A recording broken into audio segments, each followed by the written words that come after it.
I want this to be a place where we can be beautiful together because we see how beautiful we are. We don't have to convince other people of the beauty. We can just exist in it together. Hi, everyone. I'm Amy Devers, and this is Clever.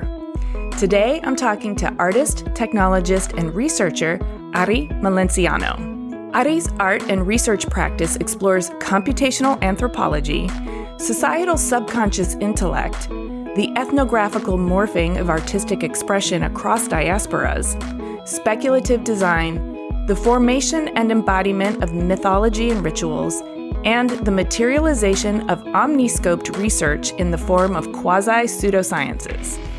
Yes, that is a mouthful.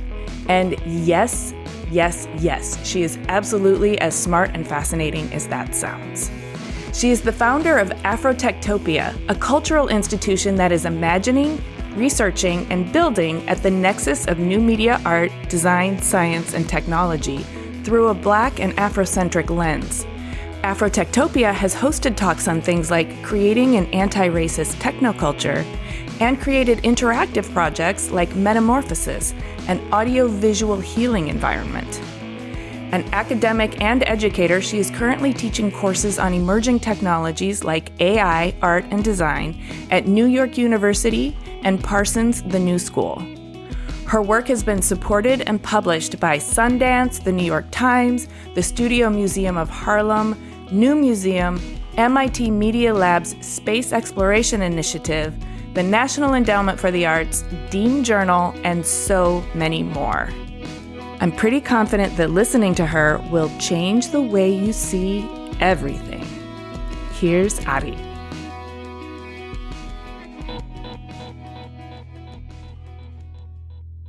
I am Ari Melenciano. I work and live in Brooklyn, New York City, and I create because I love to learn about the world.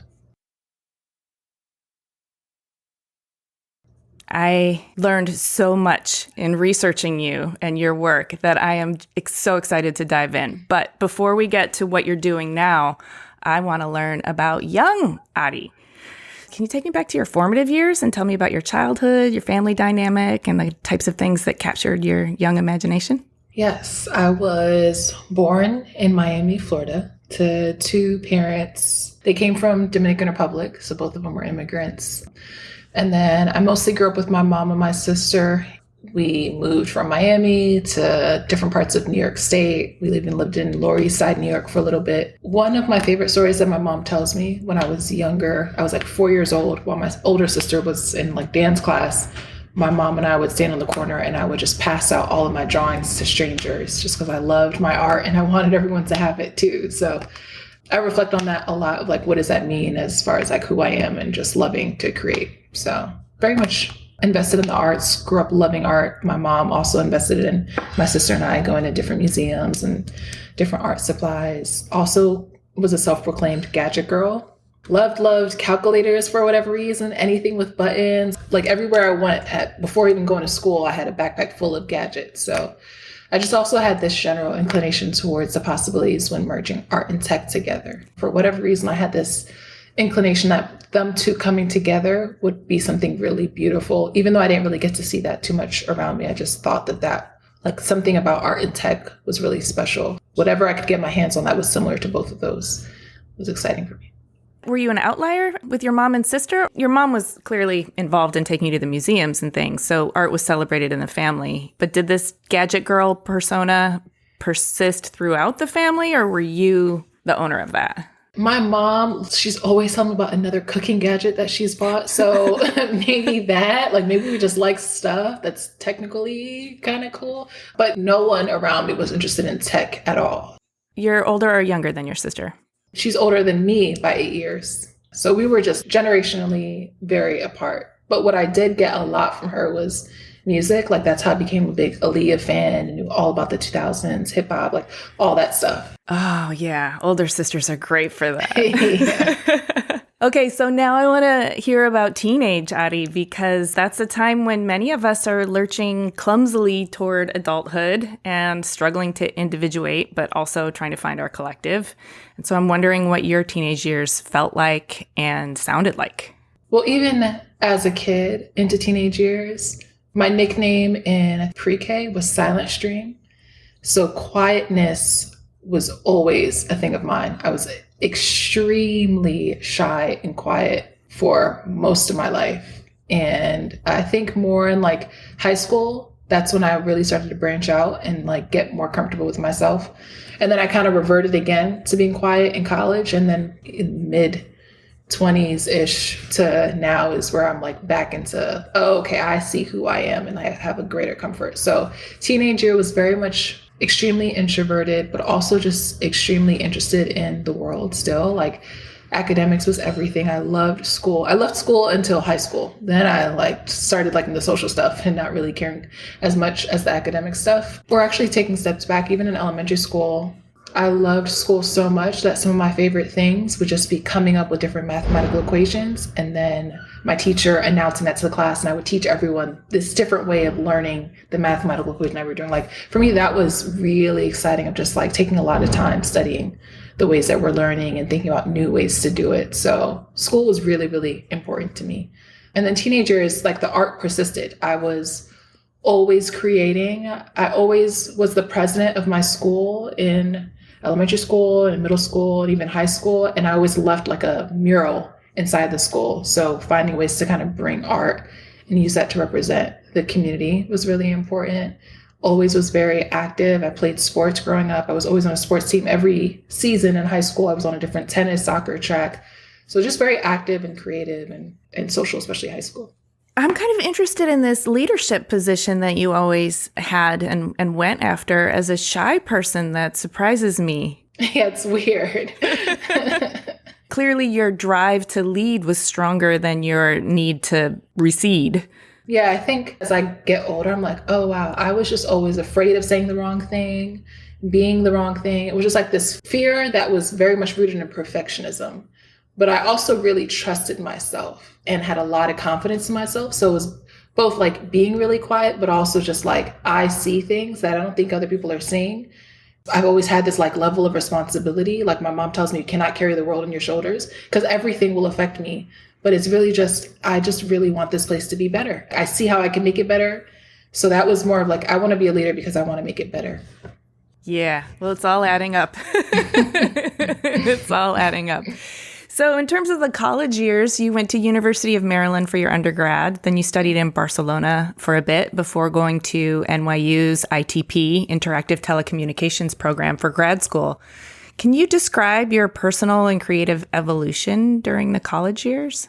Yep, I went to University of Maryland. I really didn't want to go there. I really wanted to go to an art school, but I just didn't know how to apply to colleges. I ended up going to Maryland. Maryland is still an amazing school. Like it's like, and I was paying in-state for a really great education. So that was nice. But I think for me, I also just really wanted to use college as a time to branch out. Like I would go to school, then I would see my soccer coach from when I was like 5 to 18 walking on campus. I'm like, okay, this is way too close to home. I love to see you, but like I got to get out into the world. So I ended up studying abroad for a year in Barcelona because I really just wanted to get very far and kind of just like figure out who I am and that sort of stuff. So Barcelona was so impactful to me as an artist, and being able to live in a city that valued art in the way that I did. Like I just didn't see that around. So immensely impactful. And then it also, in being in Barcelona, there's La Messe Festival, which happens at the end of the summer. In that festival, the Moment Factory had projection map on top of La Sagrada Familia and did this amazing bringing to life of this old church through technology. And that was so much of what I had wanted to do as a kid. I just had never seen something like that. So that was so impactful. And I would see that when I would travel all around when I was in Europe for that whole year, like going to Portugal. There were a lot of like different opening kind of ceremonies where they did a lot of projection mapping onto buildings. So that was very exciting. And after I left there, I knew that that's the kind of work that I wanted to study, to do a profession like that. So I went to grad school and did creative technology at ITP. So it was impactful in so many ways. Did it satisfy a little bit of that craving to experience the rest of the world? Or did it just kind of open a can of worms too? It did both. I traveled before. I didn't travel much as a kid. Like I had gone to the Dominican Republic one time and went to Spain in high school for some program. But that was the first time where I was like, oh, wow, like the world is huge and I'm so small. Like that was really exciting to be in the midst of so many different cultures. Like I was in college drinking in the US. That doesn't start until 21. I could drink at 18, like be at a restaurant and have pizza and wine. So that was really exciting. But just like being around different people, I think it just opened me up in so many ways. And I was there on my own. I didn't know anyone there. So I'm already a very independent person, but that like really made me even more independent. But yeah, that moment was everything to me. And it also just like, it showed me that there are people out in the world that really, because growing up in the US, like it can be artistic in different areas, but there are actually like cultures that are immersed in the arts, even if they don't actually even realize it, they just live in such an artful way. Yes, that was really a big realization for me at one point too. And I love that you're doing your part to re-artify the United States or from wherever your work is emanating from. Speaking of your work, I'd love to talk about your career trajectory. I know you're an artist, creative technologist, a researcher, educator, academic speaker, and so much more than that. You hack synthesizers, DJ. I mean, it's amazing the breadth of your interests and skills and the way that you put them together to create work. But I'm deeply interested in Afrotectopia. And you founded that in 2017, and I sort of did the math. Was that during grad school or right after?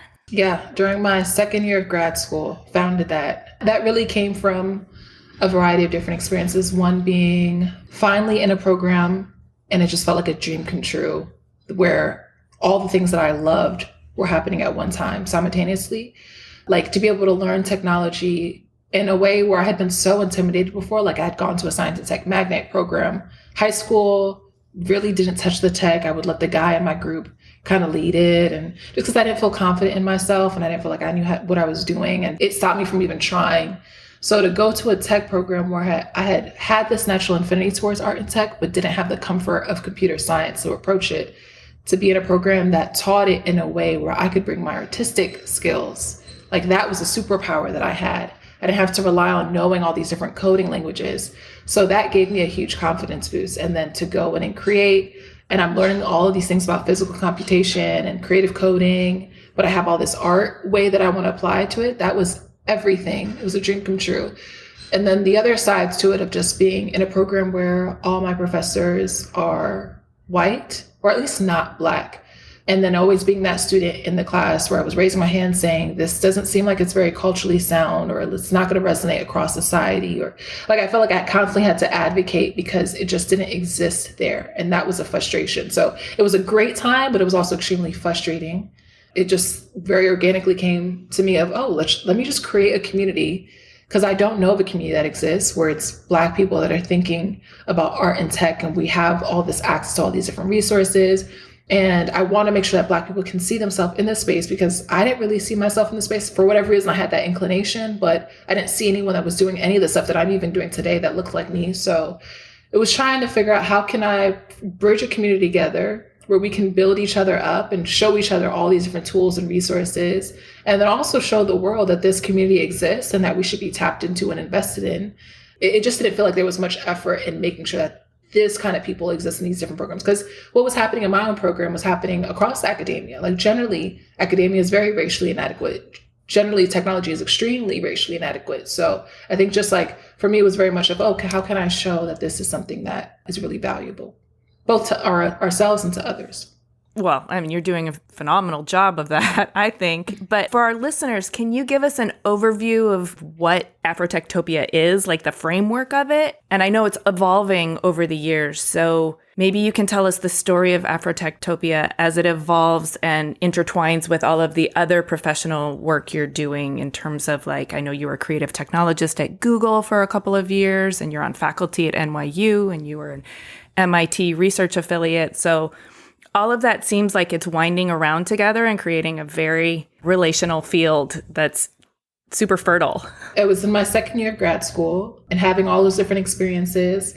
And so decided, okay, I really want to create this festival that creates this community and brings all these different people together. So I told my program about it and got immediate support. One professor of mine, Nancy Heckinger, just met with me all the time to help me build out these ideas. And she would say kind of like to slow me down because I wanted to create a week-long festival. And she was like, let's just do a few days. She was my brakes. And I also, the chair of my program, immediately introduced me to whoever he could just to get some support in that way. So it felt great to be a part of a program that maybe they didn't know how to do it themselves, but they saw someone that was really interested in doing it and they invested. So I had a lot of support in that way. And so it started off as a festival. We had it for a weekend. It sold out very quickly after being announced and really didn't take much marketing. It was just putting a few things up on Instagram. And I think it was just something that people already really wanted. And so people found their way to it and it just spread like wildfire. And it's been kind of like an organic sort of success in that way of just like, it's reached people that it needed to reach. And those people have really wanted something like that to exist. And so we all kind of just like built it up. And so it started as a festival. And that was during my second year while I was also building out my thesis project. And then after wrapping my second year up, I had Afrotectopia still, and I was trying to figure out what to do with it. When I graduated NYU, they asked me to stay for an additional year to be a researcher. And so there I did a lot of research on societal implications of big tech. And so while I'm doing that, I'm also still thinking about Afrotectopia. What kind of programming can I do to make sure that we're having all this fun with tech, but we're also studying the ways that this can be really harmful and getting ahead of it and not letting these corporations dictate how we live our lives without any intervention on our part. So that was when we started to do a lot of programming at iBeam, which is a big art and tech institution in New York, and do things like have an anti-racist technoculture manifesto building. So people in the Afrotopian community, we could do that sort of program. So it was a lot of just like, I already had a lot of connections within other institutions in the city. And it was, how can I bring Afrotopia into that? And that's generally been how Afrotopia has existed as a student at NYU. How can I bring Afrotopia into the community there? Through my research affiliate with MIT, that was also of a similar nature of, I was asked to do research at the Space Exploration Initiative based off the own work that I had already done. And so for me, it was, okay, well, I already have this community that could be really exciting if we kind of bridge these two and do work in that way. But I think also the way that I've approached Afrotopia has changed over time. When I first created it, it was very much of, I see a lot of problems going on and I want to fix it. I want to diversify big tech. I want to show people that we exist. Of course, I want Black people to see that we exist too, but it came from a very oppositional kind of energy of like, I'm really frustrated and upset with the world and I want to change that. How it changed was more of, you know what, this is the way that the world is. And that even, it makes me reflect back to when I mentioned of like always wanting to be the president. I think for me, it's also kind of just like understanding this is the way that the world is. And it's not always about fighting to make it what you think is better. Sometimes you just have to like accept the world as it is and just do your part in your own little area. And so for me, that changed the way that I looked at Afrotopia. I don't want this to be a tool where I'm constantly being an activist in the traditional sense of like fighting the world. I want this to be a place where we can be beautiful together because we see how beautiful we are. We don't have to convince other people of the beauty. We can just exist in it together. And so it became much more of, let me look inward. Let me make sure that when I design this festival, it's not about us replicating the way that conferences are traditionally held. If we have a bunch of panelists and everyone's looking to those people on the stage, but you're not looking at yourself and all the things that you already know. It was, so for the second one, it was very much, for one, let's understand who we are and let's really revel in that. Let's also empower everyone that's in the room. So instead of having a bunch of panels, we had community conversations. People could gather and they could all contribute their insight because it was just elevating how we all know something. So let's empower each other. And let's design this future not based off of what's going on in the present and what other people are doing, but the future that we want to build. So it's much more proactive as opposed to reactive. Afrotopia has kind of existed in 3 different phases. It entered the 3rd phase of, let's not even just design the future based off of what we know, but now in this 3rd phase with MIT and doing all the space exploration work, but through a cultural lens of Afrotectopia, let's actually exit this world and let's design a whole other world that doesn't even exist. And so that's what we've been doing for the past couple of years. And it's also been really small. It's just been 4 artists, myself included, and 3 other artists. And we are collectively, as Afrotopia, as like a node inside of Afrotopia, thinking about what is space like, but through this cultural lens, and just working with each other turning all of that work that we've done, the art renderings and the research, into this book that we're actually going to publish this year. So Afrotectopia has changed even philosophically, of being the space that is challenging the norm, to eventually let's just look at ourselves and really champion ourselves, to then even let's exit outside of this world, to also being a place that has existed with a lot of people and then increasingly gotten smaller and smaller, which is very non-traditional to the way that I've seen really want to see Afrotectopia kind of exist in the world and other spaces like that. I think we really incentivize, and just like the capitalistic nature of our society is, we really incentivize scaling and growth in a numerical way. I'm just generally a much more intimate person, especially being very introverted. I value so much more the ability to be intimate and to really build trusting relationships. And so as opposed to kind of getting bigger and bigger, as it easily could have, it's been much more, how can I just make sure that this is something that's a space filled with a lot of trust and working with people where we all really just enjoy being around each other. And so it's grown from there. But also with Afrotectopia, it's something that I've built alone as a sole founder, and it's something I've managed alone as a sole producer. And I think that takes a lot of wear and tear. So I'm thinking even just personally of just like how to navigate that, of being a human being, but also when I'm involved in Afrotectopia, I'm now an institution. I'm no longer just this human, and people see me as an institution. Having started off as a student where you don't really mind doing free work, but now you're an adult and you have to sustain yourself. And I see these kind of problems happen a lot with people that just really want to do things for the world. And they start off when they're really young, but then they have to figure out as an adult, like, how do you turn all of that into something that's really healthy for you? So now it's in the space of figuring that out.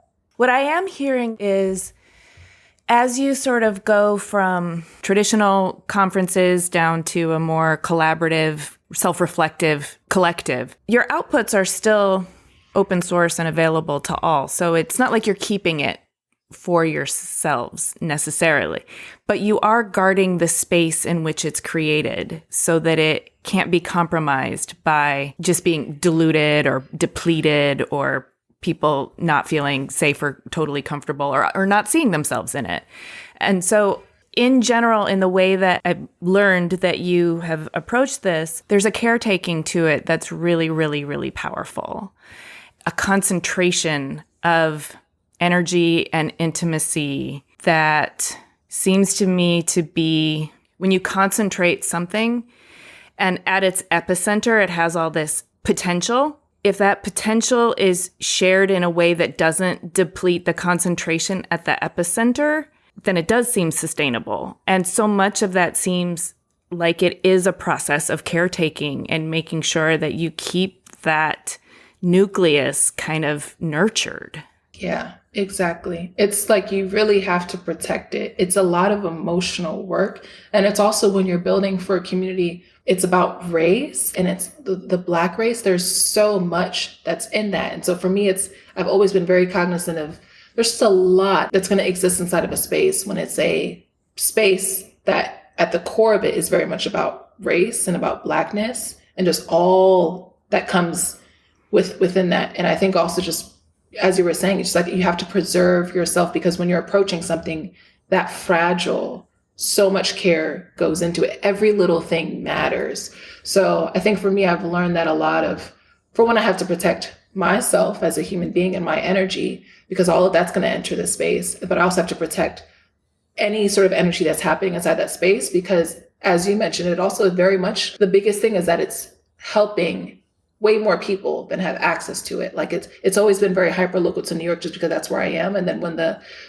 pandemic happened, that actually was a great moment for Afrotectopia, because it allowed me to see, oh, I can actually do things online. And now it's reaching people that have been emailing me to have things in their cities, but it's way too hard to get to. So with our fellowship during the pandemic, we had people that were in different parts of Europe, different parts of Africa, all over the world, that were all coming together and thinking. So I think that was really special, but it's very much about how can you protect that core and that energy when it's so sensitive. Creativity and the race thing makes it a doubly sensitive space. So I can see the need for protection, and I can see you doing it and with a lot of care and thoughtfulness. And I'm wondering how you balance your own sort of career trajectory outside of that. You're taking research affiliates, you're teaching at NYU, you're doing stints at Google. while they seem to complement each other, I'm wondering if they do actually complement each other within you and within your own thought process. Ideally, they would complement each other. Theoretically, they would. In real life, they do not. They take energy from each other. So with the research affiliates, that was great. Like with MIT, that was amazing because now this is this intellectual space that I get to use as a foundation to empower the community of Afrotectopia. So that works really seamlessly. And then also my relationship with ITP, that's great because I have such a great support system at NYU ITP. And so whenever I want to bring in Afrotectopia and related things, I can do it. I even created a course called Afrotectopia and Ecologies, and I had that for 2 semesters where students could come and we could learn all about these different philosophies and ways of engaging with technology really critically. Yeah. With Google, so I worked there full time for 2 years, and that was my first time working in a corporation. Ideally, that could have been a space where I could have built all the things going on around me, but that actually became a time for me to retreat because right before Google, I had just been doing so much working. I was running Afrotectopia, I was doing my own residencies, I had my own freelance work, I was teaching 5 different classes, I was also an architecture student taking 4 classes. I was doing an insane amount of work, and it was just overworked to the point where I just became depleted.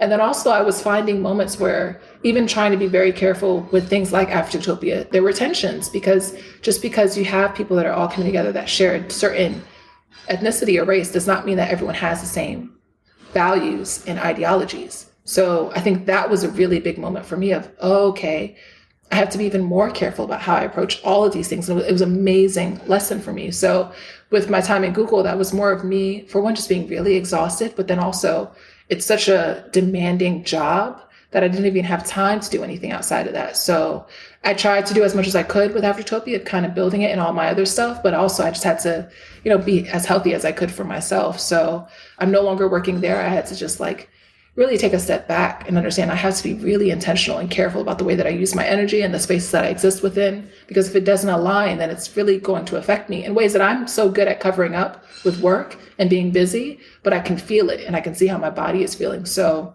now that I've taken a step back and I'm a month away from that moment, now I'm just thinking really critically of what is it exactly that I want to do and where do I want to put my energy? Yeah, where do you want to put that energy? Well, I want to unpack that a little bit, but before we do that, I really want to get kind of deep into your creative process because it is fascinating and I want our listeners to hear all about it. One I would love to hear about is metamorphosis because, it's just very exciting. So metamorphosis is this web VR experience where you can go to the website, metamorphosis.fm is the URL, and it's a space that I've designed that uses a few different healing modalities to just be this meditative space. And so the idea for that came from, I was in my apartment in Brooklyn and it was in 2020 and it was just a constant stream of protesting chants outside my window because it was the midst of the pandemic, but it was also the second uprising of the Black Lives Matter movement. So there was just a lot of frustration and angst in that moment. And I was thinking of things like my previous studies in epigenetics, for one, of just understanding how these traumatic moments really embed themselves in our DNA and they stay there generationally. So I'm thinking about that moment. I'm thinking about the power of being in the midst of protests and chanting along other people and feeling empowered by that, but also the things that we're saying. Are we being critical about the things that we're saying when we're chanting? As good as it can feel to in sync be with other people chanting the same thing, also being mindful of what it is that we're saying because we're encoding that in ourselves. So things like, I can't breathe and no justice, no peace, the energy around those things, it's a lot for someone to continuously say. So I was thinking about, is there a way where we can kind of reverse the impacts of epigenetics? Is it even possible for it to not be only about pain impacting our DNA, but pleasure impacting our DNA? If we meditate enough, can that reverse something? So I wanted to create a space where it was built off of the past studies in epigenetics, but also my studies in psychogeography of this area of studies where it really focuses on your environment impacts you psychologically and how things like if you enter a church or an older bank or just a place of a lot of importance, the ceilings are much higher.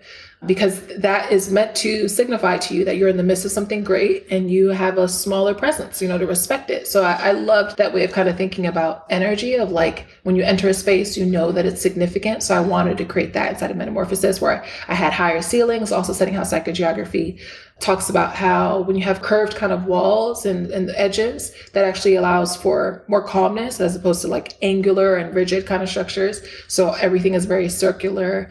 And then also sonically, how different Eastern cultures understand the relationship between different frequencies and different energy centers, like your chakras. Being someone that has studied sound design for a while, I wanted to create soundscapes that merged both the Eastern philosophies of sound with also the utilization of percussion in different Pan-African movements, like with the Haitian Revolution and the use of the djembe drum, and that being a communication method. So blended djembe drums and other African percussive tools with Eastern philosophies on sound design and chakras, and created a soundscape for each of your different chakras as you move through the space. That's just like very hopefully inspiring.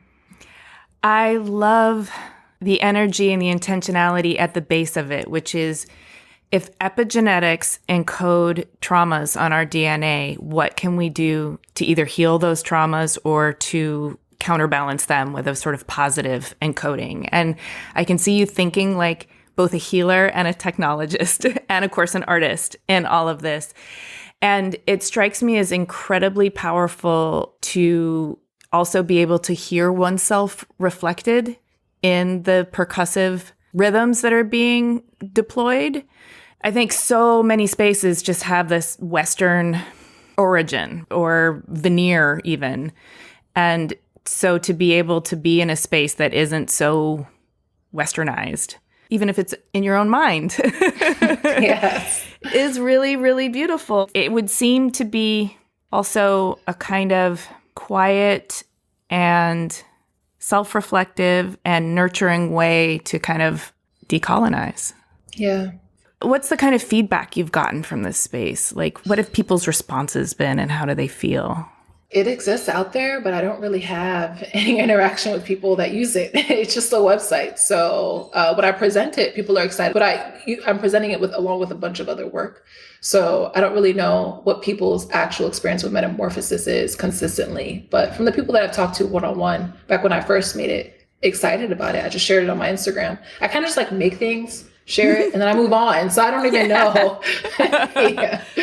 Well, that's probably healthy to not get too attached. Is there anything else from your electromedia practice that you want to talk about? I also definitely would like for you to give us the overview of the 2020 Imagineer Fellowship. So things with like my electromedia practice, I am so invested in sound and just like using sound in different ways. So some other things that I've been doing are every summer, springish summer, I grow a garden on my roof and grow my own food. And it's just like I just love plants. And so one thing that I've done more recently is starting to attach these different sensors to my plants to get the electromagnetic energy from the plants, and then put that into my modular synthesizer and then turn that into these soundscapes. So it's like, if I could hear my plants, which I know they emit something, and I don't have the senses right now, like I'm not aware of them to be able to interact with it in that way, but to turn its energy into sound is really exciting. So a lot of explorations with sound.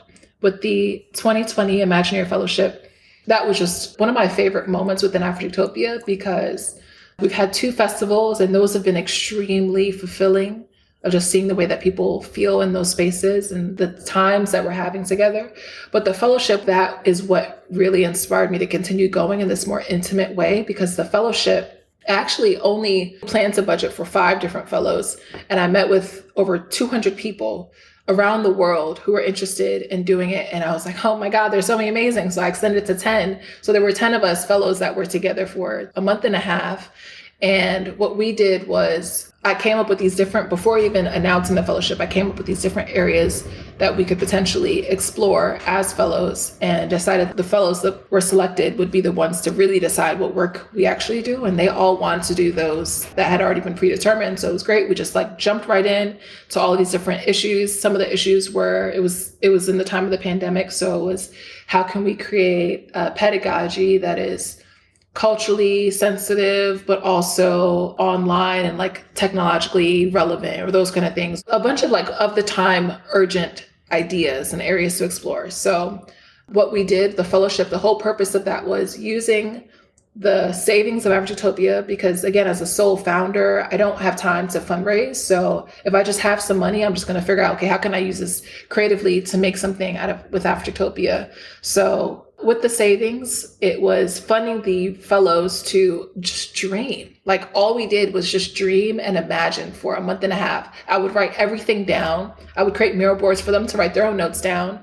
And then we also had, while I was interviewing for fellows, so many people were interested in this. And I saw that the biggest thing that they were interested in was just having a community of people that they could talk to about these kind of things, because maybe they're in the middle of places where no one looks like them, or they just aren't in school anymore. So they don't have a place to talk with people that are interested in these kind of things. So in addition to extending the fellows to being more than 5 to now being 10, I also every week held a public convening for us, for any of the people that had applied and for anyone in general that was interested. Generally it was Black only, to come into this Zoom room and we could discuss the ideas, the same ideas that the fellows were doing, but in a public way. And we would also jot their notes down too. They would all put their notes down into a mural board. And the fellows would use everything from the public convening as a foundational understanding of this is where society is right now. This is the way that they're thinking about these issues. And then we would also spend that weekend studying, going through our thesis, researching, and we would turn that into public frameworks, because as you even mentioned, identified, everything about Afrotopia is open source. How can we collectively in a small group ideate and imagine and dream, and then turn all of that over to the public, and what might you all do with it? So I would just turn everything that they had, all these people had thought, and make it into visual graphics to put onto Instagram and Twitter. And then professors and all sorts of people would reach out and say, oh, wow, this is like great. And now I can use this in my classroom. And so it's just like this constant relationship between the public and Afrotopia. I read some of the essays that were the outputs of some of the fellows, and they transported me. I mean, it was really powerful and exciting, and I felt some of the energy, coming through them. And I heard you say this, or maybe I read it, but there's something really powerful about not just the capitalistic practice of paying for someone's immediate value, but investing in them to imagine, because the assumption is that that is valuable. Yeah. And to share that imagination is exponentially valuable. And I just kind of see that whole thing as a mushroom cloud of imagination, which is amazing.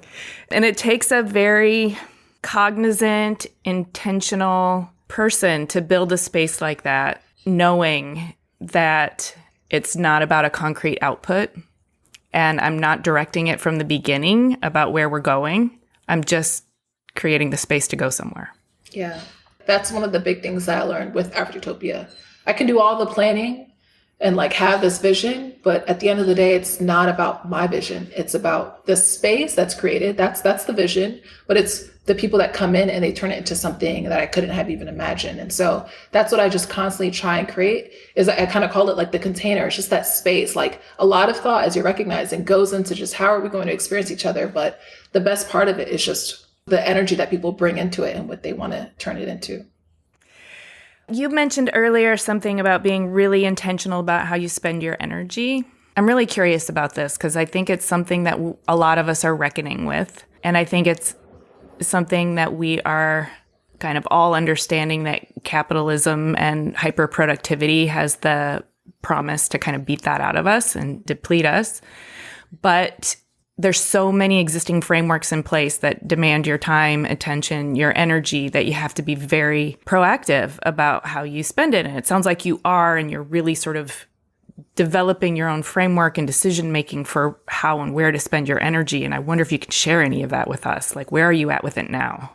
I am very much figuring it out, and I have to fight myself all the time because I'm constantly coming up with business ideas or positions I want to do. And it's okay, Adi, just because you know that you can do that doesn't mean that you should do that. So I'm just floating right now. And I never thought that I would do that, of leave a full-time job and with no plans whatsoever. And really, because I had hustled for so long, now I'm okay to just kind of give myself that breathing room to just figure myself out. No one's relying on me. No one is depending on me.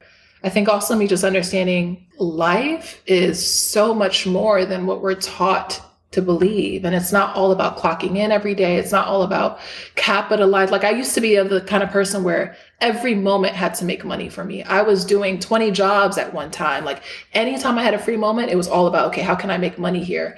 And I think that can be really like addictive because it's like you're building your savings and you're doing all these great things, but then you're not really paying attention to who you are. And towards the end of last year, what I was recognizing was I already had this idea that I wanted to go into 2023 way more about my body, way more about the human, and less about the machine. And as someone that was working in big tech, I was spending 14 hours in a day staring at my screen, and I wouldn't eat all day because I was just so busy. And like, it was just, and I wasn't taking care of myself. And so for me, it became, okay, the number one thing is cooking for myself, like really simple things, cooking, walking, tapping into all my senses, like all of those sorts of things. But then it's also, okay, I've proved myself to a lot of different people. There's nothing to prove. It's more of just understanding myself. And I really wanted to devote a lot more time to understanding, okay, now, you know, if you work really hard and you put stuff out in the world, something can come of it. So what do you really want to do? Like what makes you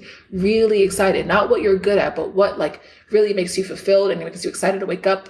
And when I wasn't doing that sort of work, but I was finding success, I was like, okay, well, this is a moment where I have to take that leap. I mean, life is all about what I told my friend the other day was really life. What I've understood it to be is you're just that bird that's on a cliff, and you either decide to stand on that cliff because that's where it's safe. You jump and you fall and it's a failure, or you jump and you realize that you can fly. And for me, I'm like, I don't want to keep standing on that cliff and doing all the safe stuff. And that's what I did for a really long time, of just like hustling, but also doing a lot of safe stuff that I was really comfortable with, because I knew that there was just constant yearning to do something else. And so I don't even know what that looks like even today, but I just know that I had to just try to just give myself some time to listen to myself. That's what you're doing right now, is listening to yourself and tuning into your own like regenerative cycles. Is it time to start planting on your roof yet? Not yet. It's still too almost. Yeah, I hope so. I'm not the best gardener. In a few weeks, I probably will start going and getting some seedlings. Do you believe, or are you open to believing, that a concentrated amount of well-spent energy is ultimately more powerful than a higher volume, I guess, of diluted output? That's what I'm figuring out. That's one of the number one things I'm trying to figure out, because as I've grown up, I've definitely very much been someone that has their hands in a lot of different stuff. And people would, even in middle school, I remember I was trying out for the basketball team, and the coach was like, Adi, you just came from theater. Like you just were in a play, and now you're trying to, like, you have to pick one thing. And that's what people would tell me is, Adi, pick one thing. And I would be really frustrated by that, because I'm like, I don't want to pick one thing. Like I love all of these different things. What I did to come to peace with the fact that I see other people getting really great at one craft and finding a lot of success in that, while I'm trying to DJ and then also do a video artist and then also be a painter. And what I came to peace with is, okay, for me, it's not so much about success at this younger age. It's more about, I really am invested in all these different ideas. And by working a little bit in all these different areas, decades down the line is when it's all going to come together. But I don't know. That's just the story I tell myself. For me, I'm really trying to figure out if I should narrow in this time that I have. Like, should I just focus only on making amazing DJ mixes, or should I focus on painting? Or like, I still don't know what to focus on. And so what I'm really finding is I just have to listen to my body. And what really makes me excited is being able to spend a couple days in Ableton doing a lot of sound production and leaving it for a couple weeks and spending it doing something else. And I feel like for me, it's just the creative energy that just flows through a bunch of different stuff. And it's not so much about this one craft, because I can't imagine one craft ever satisfying me in the way that just being creative and just like moving through different things satisfies me. So I don't know the answer to that. I just know for me personally, it works really well to be diluted and unfocused. Well, but at the same time, it sounds like you're honoring your need to fill yourself with all of these different interests. Maybe it feels diluted, but when it's time to output, you can concentrate this into a remix of something that's, unique to you. And as you were describing that, it reminded me, I'm watching this movie about regenerative farming. There's a way to heal the soil, and it's not a monoculture. It's by planting many species in the same area. And it makes the soil have a more biodiverse, like microbes and all the organisms and all the composted material that goes back into the soil is more beneficial because it's more diverse. That's what you're doing. Yeah, thank you. You're filling yourself with many species and becoming a very, very healthy, rich, kind of fertile place for things to grow from. Thank you. That's what it feels like. So I think it's also just like listening to yourself. Like society will tell you, focus on one thing, but you just have to listen to what works for you. Well, I love that you're in a space of listening to yourself and listening to what works for you. You know, normally at the end of this, I like to ask people what's on the horizon. I don't even want to ask you that right now because I don't want you to have to, I don't know, pick something. But if you had a hope for some unexpected outcome of this time that you're giving yourself right now, what would that be?